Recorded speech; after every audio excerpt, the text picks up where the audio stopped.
Welcome to For the Love of Books, That Didn't Happen in the Book, a podcast by Lanarkshire Libraries. Welcome back to That Didn't Happen in the Book. Yeah! So, this is going to be quite a different episode from what we planned, really.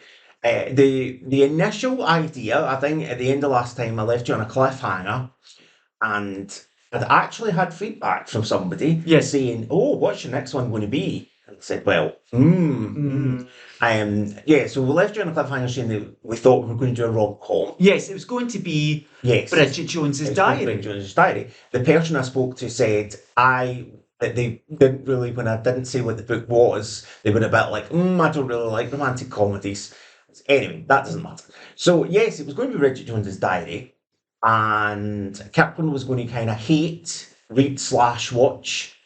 Well, the problem is I actually did, and I did hate them. Yes, It was such a miserable experience for me. But a pin in that, yes, because we'll recap on that at a later date. Bridget's not been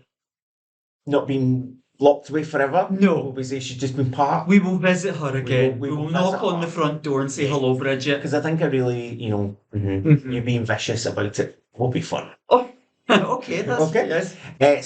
But real world events have conspired to complicate matters in the last month, and neither of us have really been available to record.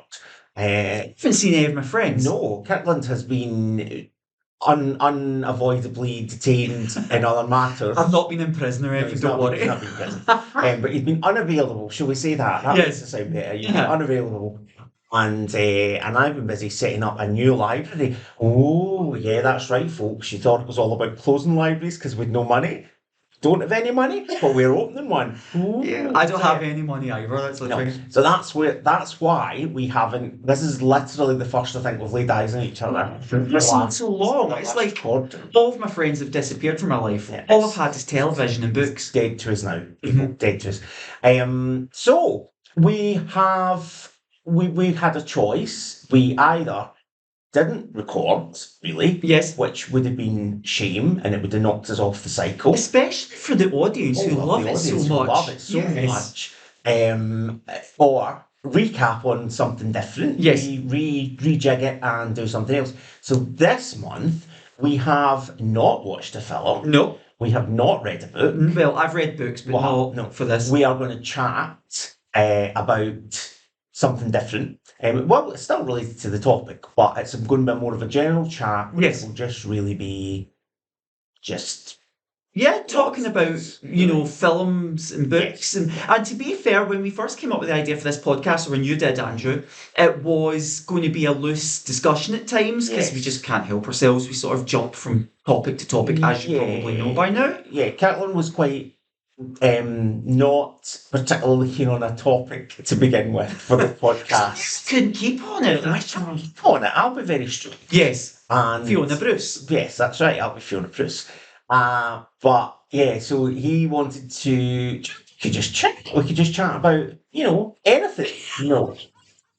And I reasoned they're not going to let us do a podcast related to the library where you're talking about anything nonsense. The door was locked last week. I couldn't find the key. It's fine, but so we had to have something. So anyway, we will be talking today about. Well, anyway, I'll introduce them first. I haven't done my introductions. I don't have anything planned. No. Normally I have some grades. This is improvised on the spot. Improvised. Normally I have. This is comparing this to famous double acts. Time. I have nothing really today. But I will. Let's freestyle. Yes. He's the little to my large. Oh my lord. He's the Ren to my Stimpy. I think he's desperate. He is Mr. Kirkland Ciccone. Say hello. How are you? I am the Kurt to your Christ Novoselic. You won't get that reference, but the readers might. Nirvana. Never mind. No. So yes, I'm okay. I was thinking of a list on my way here of book to film adaptations that I really like, sort of a quick greatest hits recap of some of the ones that I wanted to talk about. And I was thinking as well, because I know you as an old friend, the ones you would like, and right away I'm going to throw out there Roald Dahl's The Witches. Yes, now you have to do it. So Kirkland is a big fan of Roald Dahl's film. Yes. Well, not Roald Dahl's film, the film of Roald Dahl's The Witches. Not the remake. I never saw the No, not the second one. remake, because it's terrible. Oh, did you see it? I Oh, didn't it's see it. terrible. Right, That's no. awful, awful.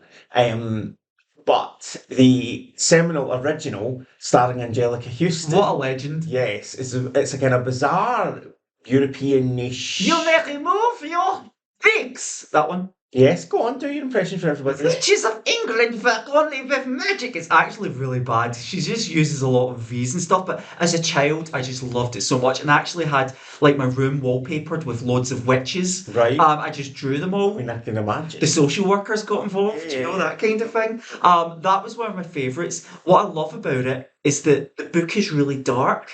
The film is dark as well. I mean, it's about child killers, for goodness sake. But the book ends really bleakly, but the film doesn't. The film has, spoiler alert, the film has William turned back into a child after he's been turned into a mouse.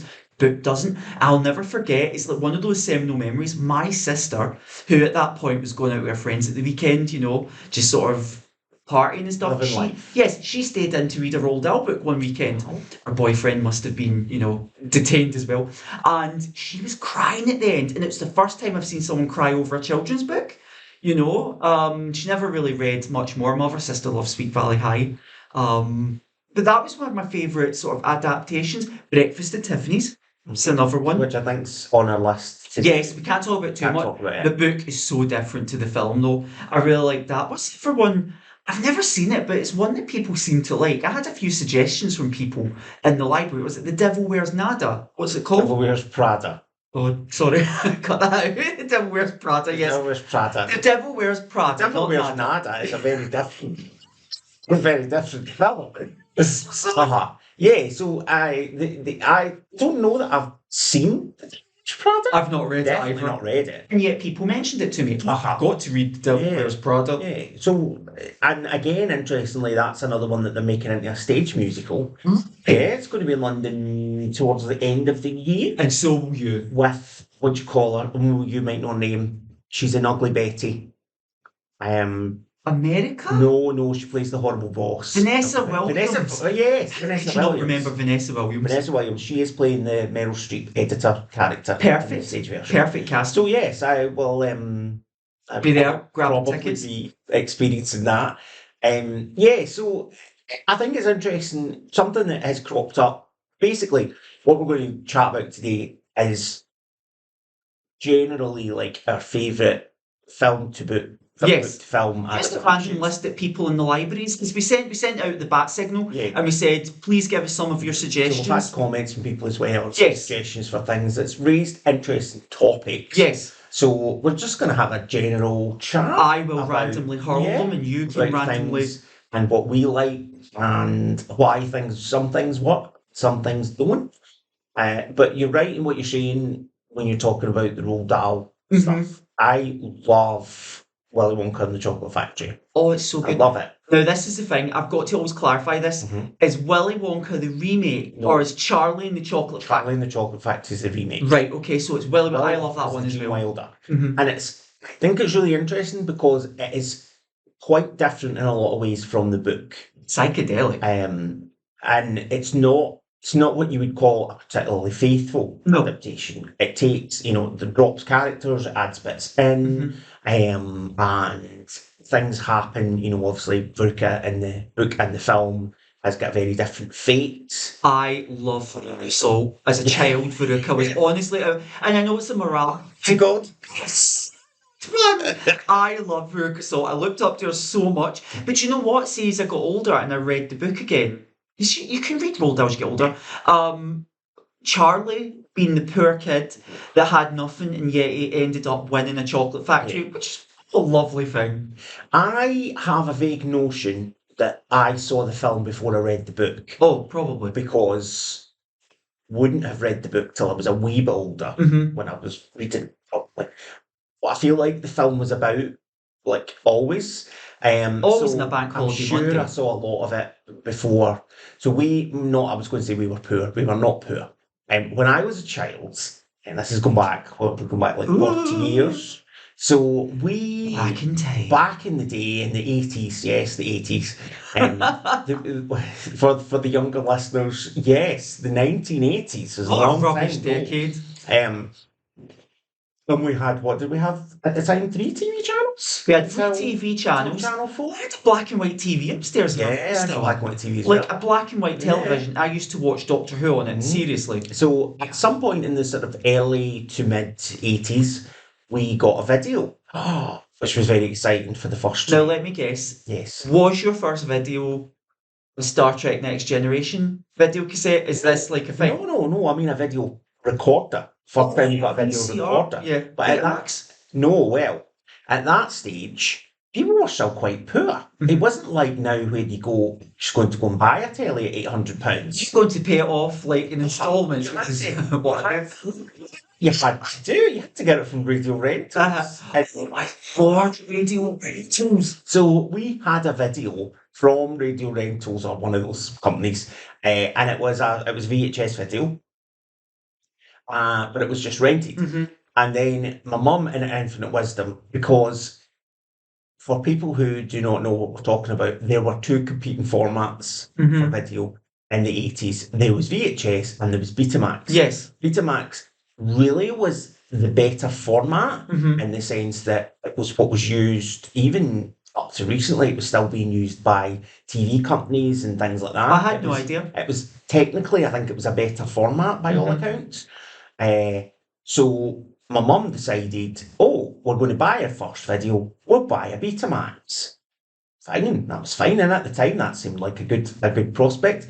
But then the VCR wars, VHS, I think, had Sony behind them. Yeah. And they won the war. They were cheaper as well, weren't they? So I think they it was were a cheaper format. It was a cheaper format. It was because it wasn't as good quality, obviously. And VHS won. Betamax kind of went the way of the dodo. No. But we were stuck with a Betamax video then for at least 5 years, where you couldn't rent videos. Oh my goodness. You couldn't rent videos from a shop because they didn't do them. You couldn't buy them. All you could do was buy blank videotapes and tape things off the telly. Hence the reason why things like Willy Wonka, Kitty Chitty Bang Bang, Ghostbuster, things like that. It was such a seminal part of your childhood. Because they were the only things that I had to watch. So I think that's why we definitely had Willy Wonka taped off the telly. And it was one of the ones that I watched over and over and over. When you rewatch it now, it's not... I think it's interesting how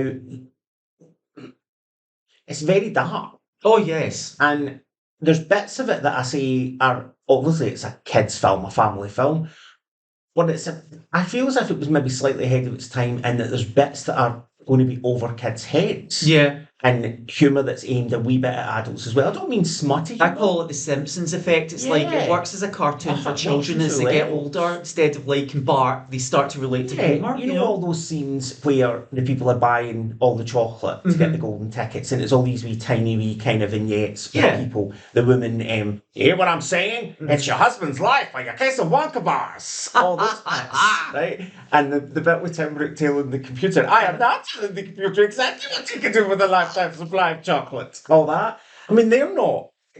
I remember at the time thinking these bits are so boring as a kid, but then they weren't really aimed at us. No. Because that was humour that was meant to make the adults laugh. And stuff like the boat, where they're like that, and he's going, there's no earthly way of knowing. That's the whole sort of psychedelic thing. It's just like this weird effect. You've got spiders and headless chickens and And things. it's a bit like what you were saying with the witches. The film and the book are very different in that at the end of the book, there's the bit where Charlie sees the other kids leaving. Yeah. And like Mike TV's all stretched and all the rest of it. That doesn't happen in the film. No, it doesn't. So their fate is very much left, Wonka's just like, oh well, I'm sure they'll be fine. Oh, we'll stretch them out in the taffy room, I'm sure they'll be fine. You never see them again. No. So it's interesting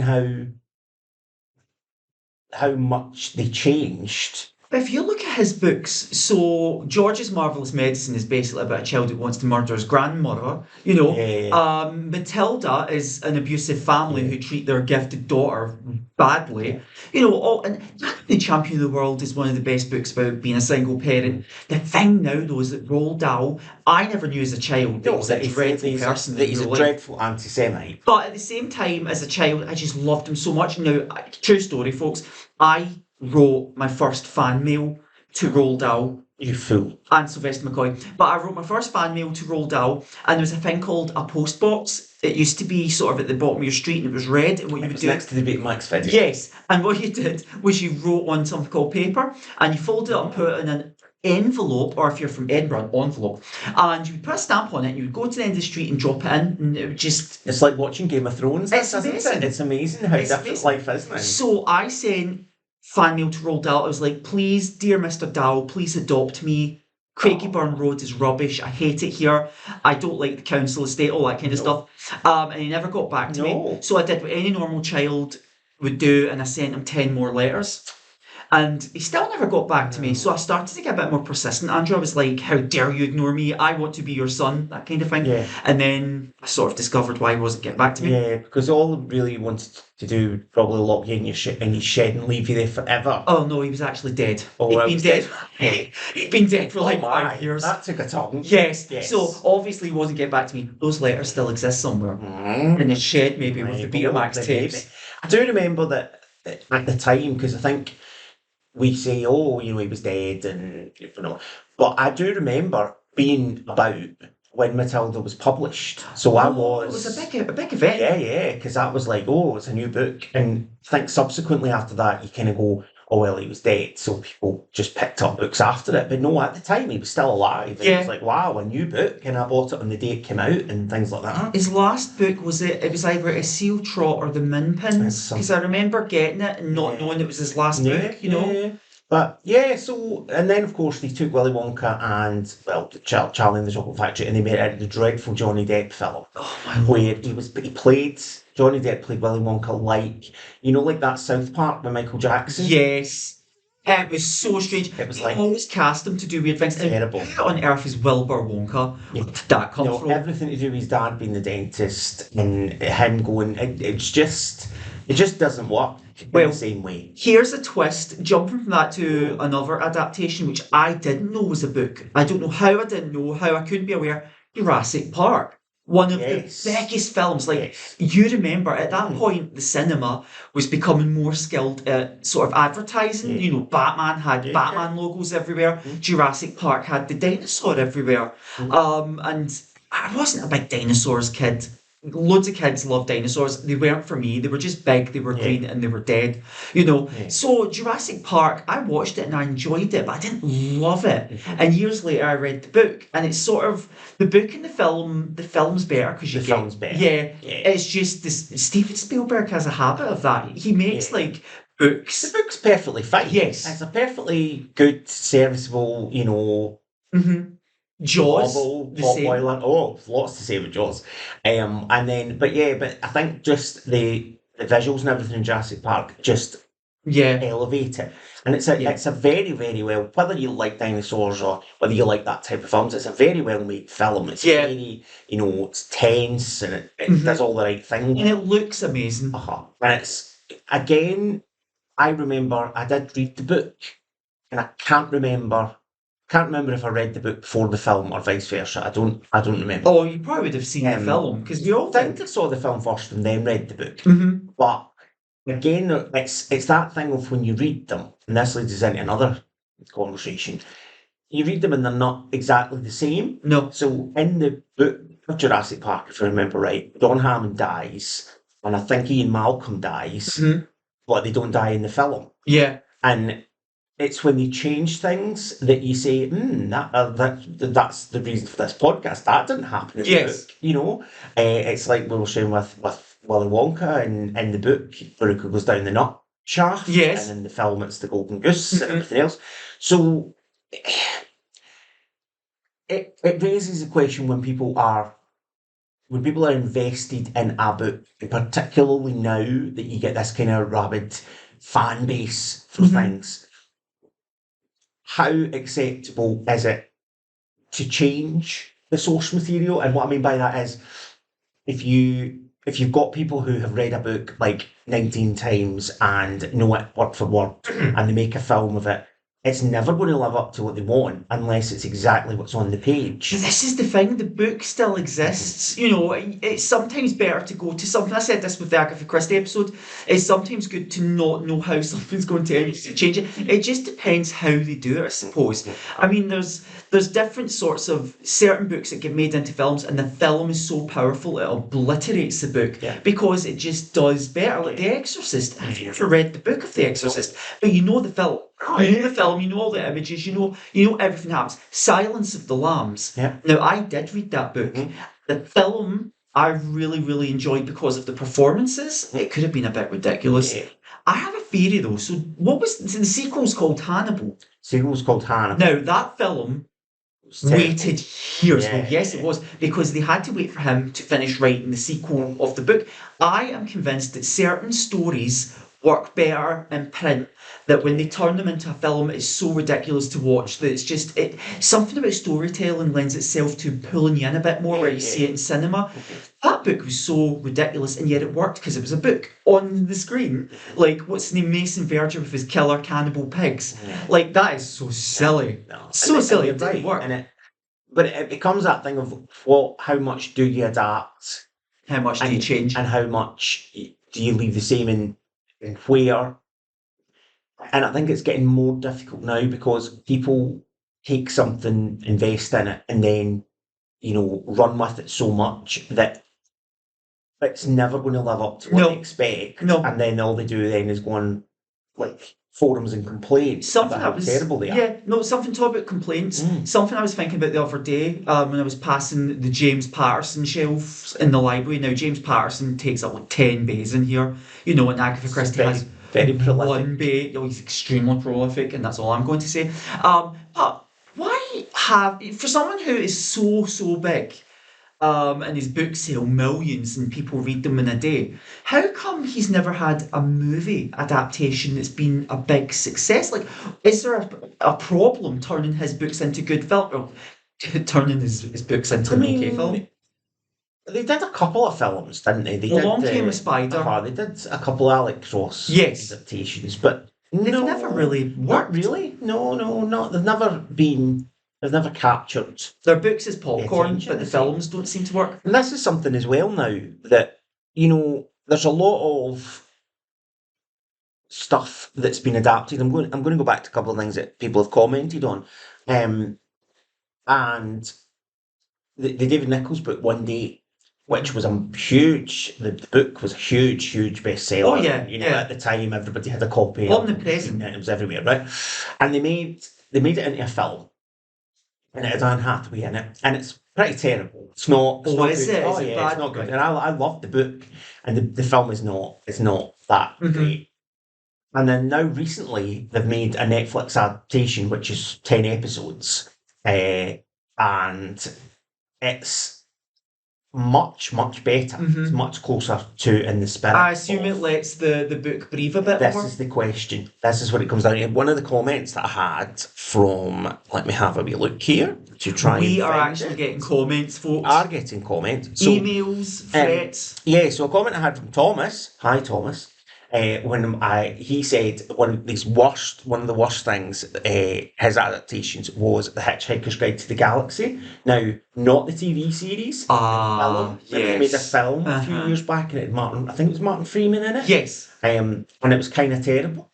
But he said it's really smug and smarmy, and it's everything that the books weren't. Yeah. But the TV version back in the 80s was really well received and popular. And I think that all ties into, are some books unfilmable as films and better suited to TV versions? Does the fact that a TV version gives you much more room to grow?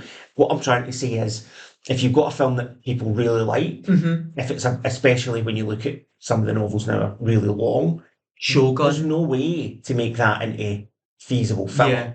Without disappointing everybody. We spoke a couple of episodes ago about Stephen King. Yeah. The Stand. Mhm. Now, The Stand, the revised version of The Stand's 1,000 pages long. How can you And turn that was into like for an hour and a half long years, movie? That was in development as a film. I think Clint Eastwood was attached to it at one point. I don't know Oh what he was my. meant to do, whether he was directing it or playing Mhm. Randall Flagg or something Yeah. ridiculous. And then they ended up making two TV series out of it. There's no way that you could film that No. as a film successfully. In the same way, One Day works better as a series than a film. Hitchhikers works better as a series. I agree with that. Is the fact now that we've got so many streaming services that are desperate for content, Mhm. does that kind of give Adaptations a better chance? Because What was the You- one? Is it Pachinko? Is that what it's called? And it's on Apple Television. But the problem you've got as well is a lot of these. Apple Television, Ah, I feel like no one what watches was the it. first episode of Space Nine? Yeah. Where Cisco goes out in the wormhole and they're all doing time. What is this? Yeah. That's what I feel like. Apple TV. What is this? Please, I want Apple TV sponsorship. I love Bless. iPod. Bless. What I was going to say is there's certain. It feels like I'm sure. I've it is. never Right, heard of let this. me activate the. No. I'm going to find out. I'm pretty sure as well. There's other. I feel they're all looking for the next Game of Thrones. Yeah. That's the problem. So they're taking all these books and they're trying to find the next Game of Thrones, and that can only happen sort of organically. And you know. and now it's led them on to they're even mining. I mean, there's anything that has got any kind of narrative drive now is Mhm. getting turned into something. And we're now on to games. So we've got The Last of Us that Yes. made into a TV show, which was very successful. Mhm. Fallout, which is on Amazon. And I love that game. I mean, And I've you played it. just- So I don't know that there's any limit. Yes, so here it is, Pachinko. Tenko as well. Tenko was made into Tenko's came up on my phone. That was a series of books, wasn't it? Turned No. into a TV No, show. Or was it? no, it was based on a book. It was a non-fiction. So it's non-fiction. non-fit. Well, Non-fiction. that's right. It was Okay. adapted, but so that's which is a slightly different. That's something we can explore in a later. Yes, episode. yes, we could sort of There's do. lots. I can tell you about when I was doing doing English at high school, Mhm. and we had to do an RPR. RPR. I Yeah, have remember? flashbacks of horror. And it was all those. Oh, you could read of Mice and Men, and you could read of. I can't remember all the things. He that always we came said up you've with. got to read. This is our teacher, Mr. Ward. We had Mr. Brown as well. You had to read a book of literary merit, which was Yes. fine because I was reading all sorts at that time. Aye, and what was that? Fourth year? Did you do it? Yes. The RPR in fourth year? Yes. And at that age, what 15, something like that. My RPR I read was Schindler's List. tried to read that. I found it Yes. was like, no, I'm not reading Schindler's List. I got a top Or mark. Catch I 22. did very well. I did, so my RPR was Creepy Children in Literature. So it was The Midwich Cuckoos, it was The Bad Seed, and it was The Lord of the Flies. And I did a sort of comparison, so I got good marks. The only problem was apparently Lord of the Flies is done as an actual textbook in Right, English at that time, right, so right. I was almost told. And I think someone tried to do a point horror. I was so jealous because I would love to have done a point horror RPR. For people listening, point horror books were a bit of a phenomenon back in the Yes. 90s with teenagers. Everyone read them. Well, we're running out of time. Yes. We're almost at the end. There's so much we could say But about there's all so these much terrible more we could say. adaptations. I'm going to just say a couple of things that people have commented on, just so they don't think they've wasted their time. But I don't really have time to fit a lot in. We did get one from the big boss of the library, Russell, Yes. who's very a VIP. Mm-hmm. Is that what we'd say? Very important person. And Russell was having a bash at, let me find him now. We're back to Stephen King at the Dark Tower, Right. which obviously I never read it. No, well, he's been writing these books for like years and years. I think it's because it's the fantasy aspect. It's just big, it's not long my thing. series of books, Uh-huh. and they basically took them and mashed them into one film a few years ago. Many books. I don't know. Don't know how many they adapted, but yeah, no, they'd not. And the film was a disaster. Of course. Even if they'd been planning to adapt it anymore, they weren't going to at that. Talk about Stephen King. When is Salem's Lot coming out on streaming? Because I do want to watch it. Who knows? October, probably. Never. If anyone knows, please tweet. Please let us know when Stephen King's new version of Salem's Lot is out in the cinema. I also got a comment Streaming. from Jenny, who her favourite. She said, "My favourite book to movie adaptation is The Fault in Our Stars by John Green." Now I remember I feel it was during lockdown, and I was staying at my mum's, Mm-hmm. and I have a feeling that my mum sat and watched it on TV late at night, and was like, "Oh, it's really sad," and I think she fell asleep and missed the end. She really enjoyed it. But Jenny said it's very faithful to the book. It's just a couple of changes that made it better for the big screen. So you can get sometimes you can get stuff that people, it doesn't always have to be, oh, I love the book, but the film was rubbish. Yeah. Sometimes you do get things like that. Back in the day, Andrew, before I started writing adult contemporary fiction, shall we say, I used to write YA fiction, and at that point, John Green was exploding in every publisher. It became like hate mail. They were like, we'd like something in the vein of John Green. And I was like, well, John Green's distinctively American. You can't really get John Green books that are Scottish. But then you have Ross Sayers, who wrote like young adult books in Scots, and he's so brilliant. And I felt that was more what people should have been trying to get instead of John Green, but make it It's all British. that, isn't it? It's what something's popular. Yes, jump on it. But films and television's the same. As soon as you have again the whole Game of Thrones things, they're looking for different versions. We didn't get a chance to talk about Jaws. I mentioned it a little bit. Yes, but very briefly. So Kevin had commented on Jaws and how the book's terrible compared to the film. Obviously, the film was a huge hit and really kind of kicks to Steven Spielberg's career that it became. But the book's very different, and I'm trying to find the comments here. So basically, it said Steven Spielberg wanted to preserve the novel's basic concept, but removed all of the subplots and changed all the characterizations, having found all the characters of the book unlikable. Tell me you hate a book without telling me you hate a book. The director estimated the film had a total of 27 scenes that weren't in the book. There was another bit there where I'm trying to find the other comment that just made me laugh, and it was something like, let me see, Spielberg. He said Spielberg said his favourite part of the book was the shark hunt on the last however many pages, and he wanted to keep that and change most of the rest of it because and I can't find the comment here, but I'm sure I read that Spielberg said that the most likeable character in the book was the shark. It's just brilliant. And possibly that could be a good subject for a later episode. I think we should read the book and see just how awful they are. Like, there's a whole affair between the chief's wife and somebody else that's been ditched out of the film. And yes, of course. I think lots of intimate moments in the book that Kevin said were just completely gratuitous. I've never read Jaws. It's we should. It's sort of low fiction, but I'm going to have to read it. I think we have to. Yes, I'm going to have to. The shark does is the main character. Better than Quentin in Brody. It's funny because everywhere you go now, they're selling T-shirts like Jaws, but it's not Jaws, it's a cat, it says Paws. It's such a big pop cultural. And it's become that thing now with stuff like that everybody knows. The music. People know the music, people know the art of films. They haven't necessarily ever seen the films. Posters were so iconic back in the 70s and 80s though. Do people still have movie posters up in their bedroom walls now? I have my one of the Poseidon Adventure. The Poseidon Adventure? Yes. So, Poseidon Adventure. You can't see my facial expression. No, you can, ladies and gents, and everybody else. But Poseidon Adventure is like almost my favourite film of all time.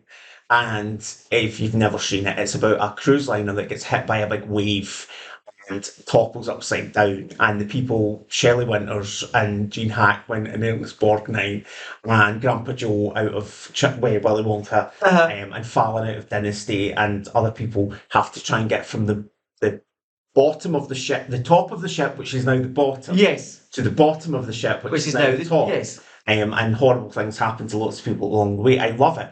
But then they have to get out of the stricken ballroom that they're in. They have to climb up a Christmas tree to safety. They don't know how, they can't get out, and they're like, how are we going to get out? And Roddy McDowell's in it playing a waiter in a yellow jacket, and he's got a bum arrow. And they're saying, how are we going to get out here? And then he appears on a wee sort of porthole, wee door at the top, and says, excuse me, can someone help me? And they say, how are you up there? And he says, I'm fine. And then Gene Hackman says, let's climb the Christmas tree. So they lash the Christmas tree to the canopy, and they climb up. This is also a book, by the way, which is very different. Surely this goes back to the handball thing. Yeah. The Christmas tree moment might have made sense in the book, but I can't imagine that would translate well. Iconic. So they all have to climb up the Christmas tree to safety. And Shelley was too fat. Yeah. And she says to Alfred Joe, Off the tree. no, but she says, Sonny, I'm not going to go. I'm just going to stay here and wait for safety. And he says, no, we have to go. She says, can't climb the Christmas tree. Oh my God. They say, we'll help you, Mrs. Rosen. And then I think she gets stuck halfway up, if I remember right. And if Santa can do it, you can do it. Well, she gets climb stuck the halfway tree. up, and they're saying, what's going on? And I'm sure Stella Stevens has got a line for she says something like, faster, well, fuck, that's what moves. Oh my goodness. So they basically, Red Buttons comes up and says, excuse me, Mrs. Rosen, and puts his hand up to shove her up. And she goes, it's okay, what could you do? Anyway, I digress. So they climb up the Christmas tree to safety, in inverted commas, and then when they get up there, they have to then travel through the bowels of the boat to get to safety. The book is very different in that it's much more kind of apocalyptic, and there's lots of references to hell and the fire and things like that. And some of the characters, some characters die that don't die in the film. Some survive that don't in the book, that kind of thing. There's a really horrible scene where Pamela Sue Martin's character in the book gets sort of sexually assaulted. Oh, of course. By a sailor. It always on the happens. boat. They've got to put in gratuitous And then rubbish. her brother. So in the book, there's the mum and dad and her and her brother. But the mum and dad don't appear in the film. Right. The brother and sister are on the cruiser shelf. And the wee boy goes to the toilet 3/4 of the way through the book and doesn't come back. And they can't find him and they have to leave him. Oh my, and that's not in the film, is It's it? not in the film. No, the scene's in the film and they all go, right, grab it for about 5 minutes and then they find him. No, never find him in the book. They have to leave him. How bleak. But at the end of the film, there's only 4 or 5 of them, whatever it is, manage to get out to safety and they get rescued. And the guy's like, is there how many down there? And they're like, well, I don't know, 5. Can't remember how many it is, 5 or 6. And is that all? Did you rescue anybody from the other bit of the boat? No, we didn't rescue anybody. In the film, so they get rescued out the hole, and they're all like, it's like their clothes are all in tatters because they've been through hell. All the people who didn't climb up the Christmas tree with them, well, I don't know if it's even Christmas tree in the book, I can't remember. Yeah. The people who didn't go with them are all in lifeboats because they've all been rescued and they're all fine. So there was another way out. That's not what happens in the film. Oh dear. If they don't get out. Then there was a sequel with Telly Savalas and Michael Caine, which is one of the worst things you would ever see. I have to watch this on Apple TV. And the boat, basically, there's something to do with guns and weapons that are being stored in the boat, and it gets blown up at the end. Anyway, that was a complete diversion. But whenever the Poseidon Adventure is on and I watch it, if my mum happens to be in my house or I'm in her house and I find it, You make her climb a Christmas tree? No, her words will be, oh, this is not that film. That's how Poseidon Adventure is known in our family. What is the film? So Claire and I were over at yours one night, if you remember. What is it's the skyscraper and they're all flying out the lift? Towering Inferno. Yes. Was that the book? 2 books. Really? Yeah. I feel It made a second after run. movies is something that we can maybe do a Oh, maybe soon, an folks, episode on in a future because episode. It was 2 books that were bought, like optioned to Of make course, a film. as soon as And they took so many things out of one book, so many things out of another, so many characters out of one, so many out of the other, and mashed them Did together. we not have, I'm sure there's a scene, I could be misremembered before we wrap this up. Yeah. Did we not have someone like push someone off like a lift or something? They pushed them out the window. Richard Chamberlain gets on the Ah, beach buoys to go across the thing from one building and it's to the these next. rich And they scumbags. all climb on it, and it collapses and they all fall to their death. Think the guy, what's his name, Robert Vaughan? Yes, the He- man from He Uncle. plays like a senator or something like that, and he tries to stop them and he gets knocked off with the rest. Season 2. Anyway, disaster movies. Yes! That's another subject for a different time.